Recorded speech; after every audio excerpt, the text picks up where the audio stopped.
सभी का स्वागत है। आज का जो टॉपिक्स है हिंदी में क्रिया और धातु होगा। ये जो टॉपिक्स है वो 10th क्लास अनिवार्य में 2 अंक का है और 12th में 1 नंबर का है। क्रिया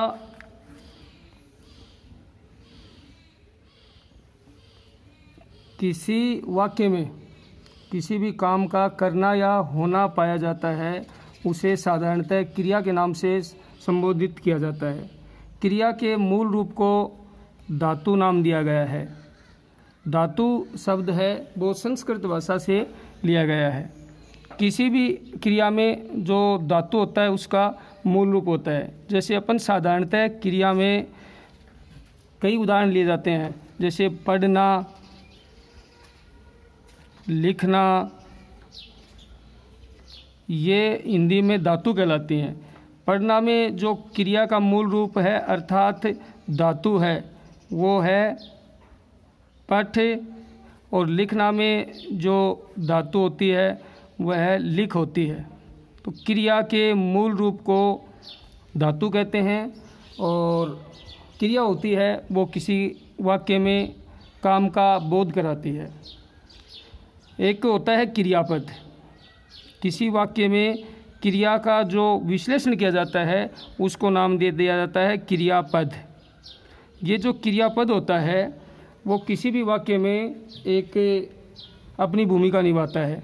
जैसे एक वाक्य अपन लिखें, मैं पढ़ रहा हूँ।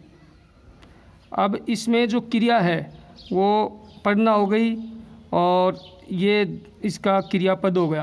रहा हूँ ये समय को संबोधित कराता है। तो निश्चित रूप से अपन ये कह सकते हैं कि क्रिया के मूल रूप को ही धातु बोला जाता है। अब अपन आगे बढ़ते हैं इसी टॉपिक्स में, तो बात करते हैं क्रिया के भेद। अब विभिन्न विद्वानों ने अपन कंपटीशन क्लासेज में देखते हैं तो क्रिया को विस्तृत रूप से समझाने के लिए विभिन्न प्रकार के जो एक आधार बेस तैयार किया गया है उसमें मेन जो बिंदु आता है क्रिया के भेद में वो होता है क्रम के आधार पर क्रिया के भेद। क्रम के आधार पर क्रिया के भेद।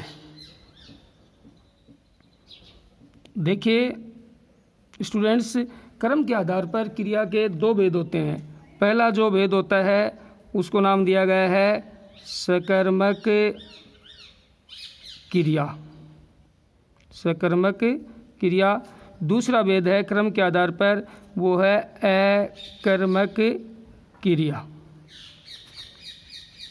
अकर्मक क्रिया। अब इसके नाम से ही हमें पता चल जाता है सकर्मक अर्थात स जो उपसर्ग है उसका अर्थ होता है सहित, अर्थात कर्म सहित क्रिया। जिस वाक्य में क्रिया कर्म सहित आएगी उसको अपन बोलते हैं सकर्मक क्रिया। दूसरी प्रकार है क्रम के आधार पर वो होती है अकर्मक क्रिया। इसको अकर्मक नाम इसलिए दिया गया है क्योंकि इस पर कर्म का कोई प्रभाव नहीं होता है।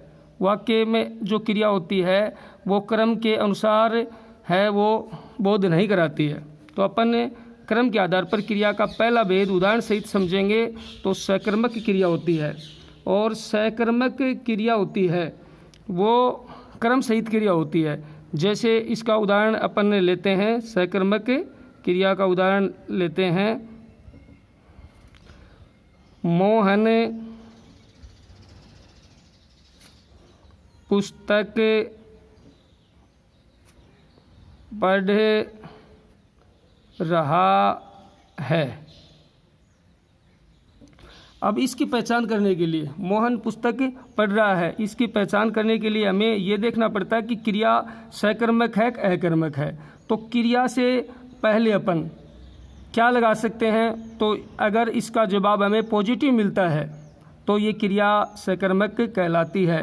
जैसे अपन लगा के देखते हैं, मोहन पुस्तक पढ़ रहा है। अब इसमें पढ़ना क्रिया है। अब मोहन क्या पढ़ रहा है, तो हमारा जवाब हमें मिल जाता है कि मोहन पुस्तक पढ़ रहा है, अर्थात इसमें जो क्रिया है उसका निर्धारण कर्म के अनुसार है।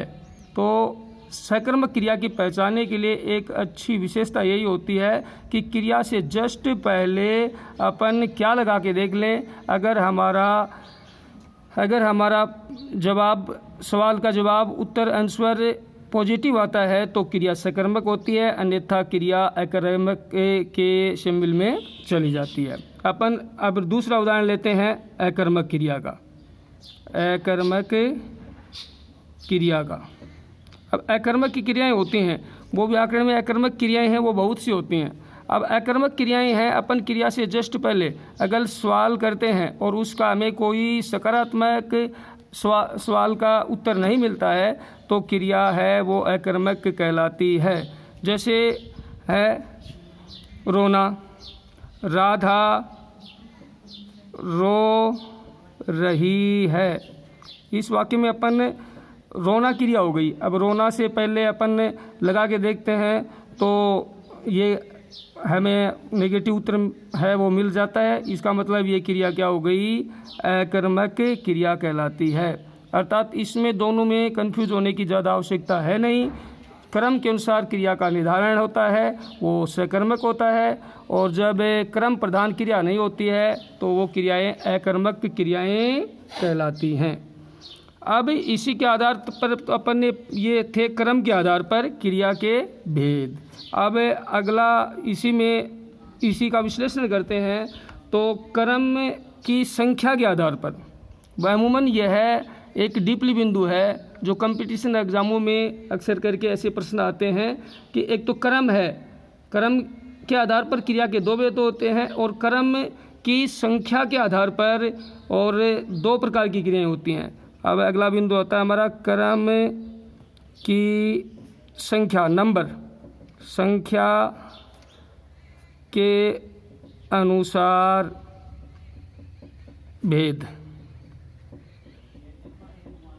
इसमें पहला भेद है वो हो गया एक कर्मक क्रिया।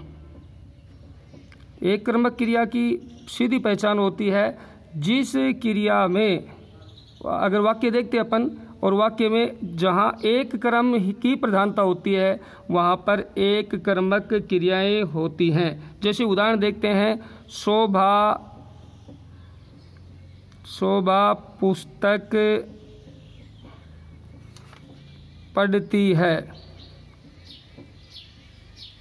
इस वाक्य में क्रिया है वो एक क्रम प्रधान है, क्योंकि यहाँ पर उसका जो क्रम है वो पुस्तक एक ही है, न कि दो क्रम। अर्थात जहाँ पर क्रिया में एक ही क्रम की प्रधानता होती है वो क्रिया एक कर्मक क्रिया कहलाती है।